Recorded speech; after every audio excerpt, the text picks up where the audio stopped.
আমি চাও what are onto and into functions. Same আমি আকৌ দুটা set লো, set A and set B.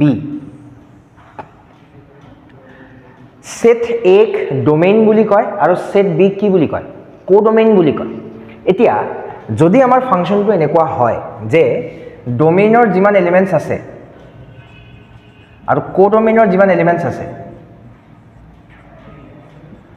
এইবোৰ লগত এইবোৰ এনে লাগি আছে, তাৰ মানে মেনি 1 হ'ব পাৰে 1 1 হ'ব পাৰে, এটো মেনি 1 1 1 ডিসাইড নাই কৰা, ইজ এ ডিফাৰেন্ট ক্লাসিফিকেশন. এনেকুৱা হৈ আছে যে কোডোমেইনত এনেকুৱা কোনো এলিমেন্ট নাই যোনটো ডোমেইনৰ কোনো এলিমেন্টৰ ইমেজ নহয়. I am repeating again, there is no element in the codomain which is not an image of an element in the domain. তাৰ মানে কোডোমেইনত কোনো খালি এলিমেন্ট হ'ব নোৱাৰিব, এটো লগত এটো লাগি আছে যেনেবা, এটো লগত এটো লাগি আছে যেনেবা, এটো লগত এটো লাগি আছে, এটা কোনো খালি এলিমেন্ট হ'ব নোৱাৰিব. কোডোমেইনত এই তিনটা এলিমেন্টে আছে, তিনটা কাবাৰ না কাবাৰ লগত লাগি থাকিব লাগিব. In this case the codomain should be equal to range.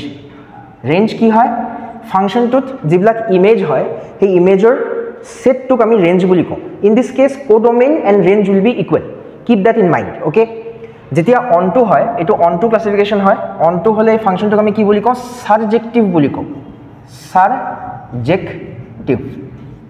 Okay,